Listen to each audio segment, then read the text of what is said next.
Hello everyone, my name is Monik.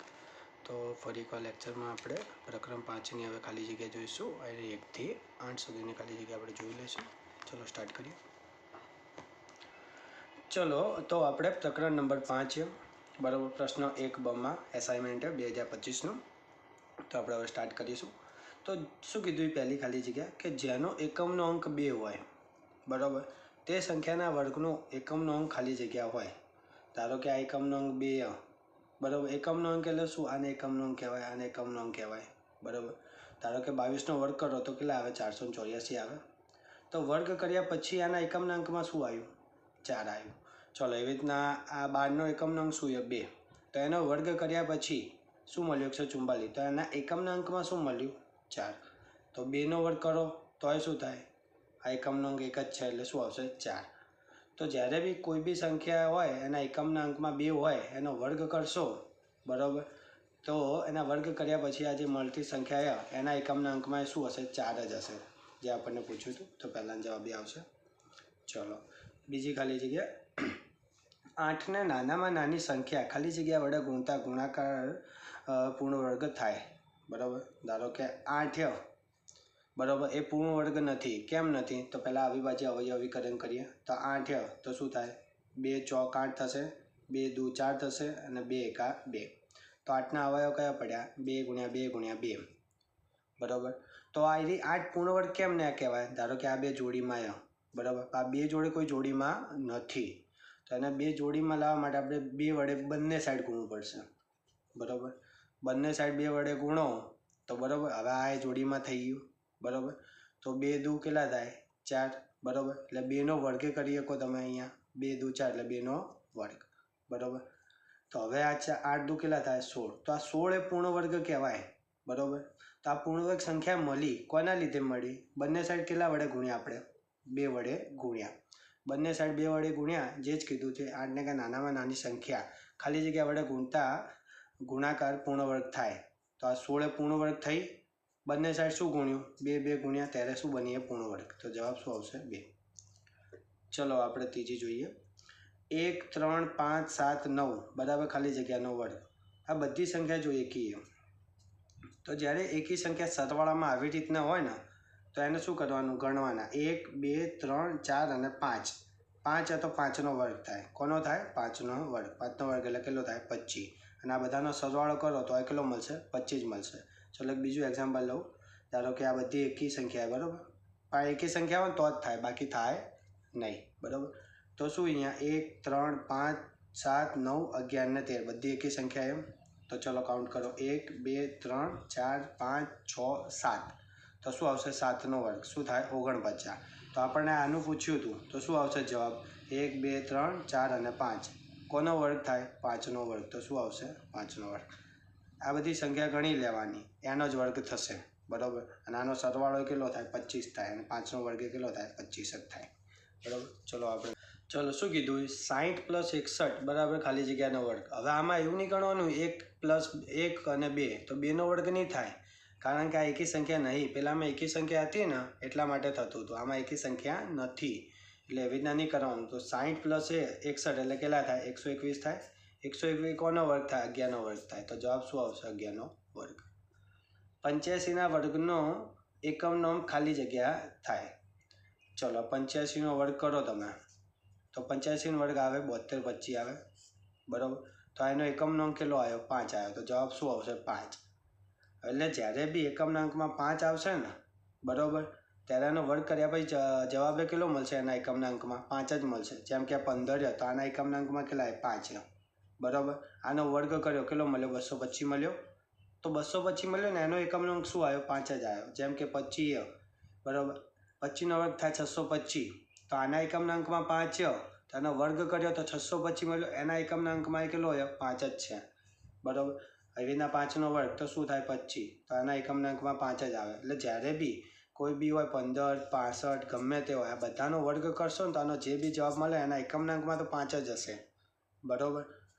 તો શું કે 85ના વર્ગનો એકમનો અંક શું થાય? 5 જ થાય બરાબર. અને 85નો વર્ગ એટલે 72 25 એટલે એનામાં દેખાઈ જાય બરાબર. ચલો હવે આપણે છઠ્ઠી ખાલી જગ્યા જોઈએ. શું કીધું એ કે પાયથાગોરિયન ત્રિપુટીની બે સંખ્યાઓ 8 અને 17 છે તો ત્રીજી સંખ્યા શોધો. ચલો પાયથાગોરસનો સિદ્ધાંત એટલે શું કહે? ધારો કે આ એ બી સી, આ બી શું એ કાટખૂણો એટલે કે 90 અંશનો ખૂણો હોય. તો આ 90 અંશના ખૂણાની જે સામેની બાજુ એને કહેવાય કર્ણ. આ સૌથી મોટી બાજુ કહેવાય. આ બે બાજુ કરતાં આ બાજુ કેવી હોય? મોટી હોય. બરાબર, જેને આપણે કર્ણ કહીએ. તો કર્ણ કોણ? એસી. તો એનું શું થાય? પાયથાગોરસના સિદ્ધાંત પ્રમાણે એસીનો વર્ગ બરાબર એટલે કર્ણનો વર્ગ બરાબર આનો વર્ગ પ્લસ આનો વર્ગ એટલે એબીનો વર્ગ, આનો વર્ગ એટલે એબીનો વર્ગ પ્લસ બીસીનો વર્ગ. બરાબર, આ એનું પાયથાગોરસનો સિદ્ધાંત છે. ચલો તો હવે શું કીધું હતું? આ જે એસી એ કર્ણ એ સૌથી મોટી બાજુ હોય. શું હોય? સૌથી મોટી બાજુ. તો આ બંનેમાંથી મોટું કોણ? 17. તો એસી બરાબર કેટલા લેવાના? 17 લેવાના. બરાબર, કારણ કે કર્ણ કેવો હોય? સૌથી મોટો હોય. બરાબર, તો અહીંયા 17નો વર્ગ થશે. હવે અહીંયા એબીનો વર્ગની જગ્યાએ તમે 8નો વર્ગ લખી શકો, કાં તો બીસીના વર્ગની જગ્યાએ તમે 8નો વર્ગ લખી શકો. બરાબર, ગમે તેની જગ્યાએ લખી શકો. કારણ કે આપણને ત્રીજી બાજુ કીધી તો કોઈ બી એક બાજુને આપણે 8નો વર્ગ લખી દઈશું. તો એબીની જગ્યાએ શું લખ્યું? 8નો. એબીનો સ્ક્વેર એટલે કેટલો થશે? ધારો કે આ 8 માની મેં, તો શું થશે? 8નો વર્ગ પ્લસ બીસીનો વર્ગ. ચલો 17નો વર્ગ એટલે આટલો થશે અને 8નો વર્ગ એટલે કેટલો થશે? 64. ચલો બીસીનો વર્ગ આ સાઈડ. હવે આ 289. બરાબર, અને 64 આ સાઈડ આવે તો શું થાય? માઇનસ થાય. તો 289 માઇનસ 64 થશે. બરાબર, બરાબરની આ સાઈડ આવે તો શું થાય? માઇનસ. આ સાઈડ શું? બીસીનો વર્ગ. ચલો 289 માઇનસ 64 એટલે કેટલા થાય? 225. આ સાઈડ શું આવે? બીસીનો વર્ગ. હવે આપણે જોઈએ શું? ખાલી આ બાજુ જોઈએ, બીસી જોઈએ. આપણી જોડ છે શું આવ્યું શું? આપણી જો બીસીનો વર્ગ આવ્યો. તો આપણે વર્ગ કાઢવો પડે. તો આ વર્ગ જ્યારે કાઢો તો આ સાઈડ બની જાય વર્ગમૂળ. શું બની જાય? વર્ગમૂળ. તો 225નું વર્ગમૂળ એટલે 15 થાય. જો 15 ગુણ્યા 15 બરાબર 225 થાય. તો 15નો વર્ગ બરાબર 225. બરાબર, આ સાઈડથી વર્ગ કાઢો તો આનું શું થઈ જાય? વર્ગમૂળ. તો 225નું વર્ગમૂળ એટલે કેટલું મળ્યું? 15. તો 225નું વર્ગમૂળ મળશે 15. એટલે આપણને બીસી કેટલી મળી? આ બાજુ કેટલી મળી? 15. તો આ બાજુ કેટલી હતી? સૌથી મોટી બાજુ 17. એક બાજુ 8 હતી તો બીજી બાજુ કેટલી મળી? 15. તો જવાબ કેટલો આવશે? અહીંયા 15. બરાબર.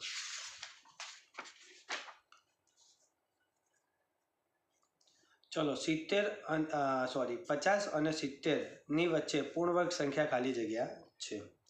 ચલો 7નો વર્ગ શું થાય? 49. 9નો વર્ગ શું થાય? 81. બરાબર, પૂર્ણ વર્ગ એટલે શું? ધારો કે આ 1નો વર્ગ 1, 2નો વર્ગ 4, 3નો વર્ગ 9. તો આ બધી જે સંખ્યા છે ને એ બધી કહેવાય પૂર્ણ વર્ગ. આ બધી સંખ્યા એને કહેવાય પૂર્ણ વર્ગ. તો 7નો વર્ગ 49 આ પૂર્ણ વર્ગ કહેવાય. 9નો વર્ગ 81 એ પૂર્ણ વર્ગ કહેવાય. તો 50 અને 70ની વચ્ચે કઈ આવે? જો 49 ના આવે, 50 કરતાં નાની થઈ જાય, અને 70 કરતાં મોટી કોણ થઈ જાય? પૂર્ણ વર્ગ 81. તો એની વચ્ચેની કઈ આવે? 8નો વર્ગ એટલે કેટલો થાય? 64. આ પૂર્ણ વર્ગ આવે. આ પૂર્ણ વર્ગ જ છે બધી. બરાબર, આ બધી પૂર્ણ વર્ગ એમાં 50 અને 70 વચ્ચેની પૂર્ણ વર્ગ એક જ સંખ્યા હોય. કઈ હોય? 64. તો જવાબ શું આવશે? 64. ચલો 1225ના વર્ગમૂળની સંખ્યામાં ખાલી જગ્યા અંકો હોય. ચલો આ 1225 છે, આનું વર્ગમૂળ કાઢો તો કેટલું થાય? 35. તો આમાં કેટલા અંકો હતા? 4. 1, 2, 3 અને 4. અને વર્ગમૂળ કર્યા પછી કેટલા અંકો મળ્યા? 2. બરાબર, તો શું કીધું? વર્ગમૂળની સંખ્યામાં ખાલી જગ્યા અંકો હોય તો કેટલા હોય? 2 હોય. બરાબર, એટલે જ્યારે અહીંયા છે ને ધારો કે 1, 2, 3 ને 4, તો આ 4 મળ્યા. 4 એટલે કેવી સંખ્યા? બેકી સંખ્યા. બરાબર, જો બેકી સંખ્યા હોય તો એના માટેનું સૂત્ર છે n/2. અને જ્યારે એકી સંખ્યા હોય તો એના માટેનું સૂત્ર n+1/2. આ ડાયરેક્ટ આપણને ખબર ના પડે બરાબર કેટલા અંકો આવશે, તો એના માટે સૂત્ર. તો આ 4 એટલે કેવી કહેવાય? બેકી સંખ્યા કહેવાય. આમ બેકી સંખ્યા માટે શું વાપરવાનું? n/2. બરાબર, ધારો કે આ 25 છે. 25 એટલે કેટલા આવશે? આમાં અંકો 2 હોય. આમાં 2 અંકો એમ 2 અંકો એટલે કેવી સંખ્યા કહેવાય? બેકી કહેવાય. આમ બેકી હોય તો n/2 મૂકવાનું સૂત્ર. અને n એટલે કેટલા? જેટલા અંકો એટલા. ચલો કેટલા? 2. તો 2/2 કેટલા આવશે? જવાબ 1. તો જો જવાબમાં તમને કેટલા અંક મળ્યા? 1 અંક મળ્યો. 5 એટલે એક જ અંક કહેવાય. બરાબર, હવે ચલો ધારો કે 144 તો અંકો કેટલા 3 અંકીય. આ 3 એટલે કેવી કહેવાય એકી માટે સૂત્ર n+1/2. ચલો તો આપણે એનની જગ્યા કેટલા મૂકવાના જેટલી સંખ્યા આપી એટલે કેટલા અંકીય 3 બરાબર 3 + 1/2 3 ને 1 4/2 એટલે કેટલા આવશે 2 બરાબર. એટલે જ્યારે એકી હોય ત્યારે આ સૂત્ર વાપરવાનું અને બેકી હોય ત્યારે આ સૂત્ર વાપરવાનું બરાબર. કોઈ બી તમે એક્ઝામ્પલ લઈ લો તો આ રીતે થશે. ધારો કે એક એક્ઝામ્પલ લઈ લો ચલો 625 એમ બરાબર. તો ચલો 1 2 અને 3 કેટલા અંકીય 3 અંકીય. 3 એટલે કેવા કહેવાય એકી કહેવાય અને એકી માટેનું સૂત્ર આવી રહ્યું n+1/2 એટલે સૂત્રમાં મૂકીએ n+1/2 n એટલે કેટલા 3 + 1/2 3 ને 1 4/2 એટલે કેટલા આવશે 2.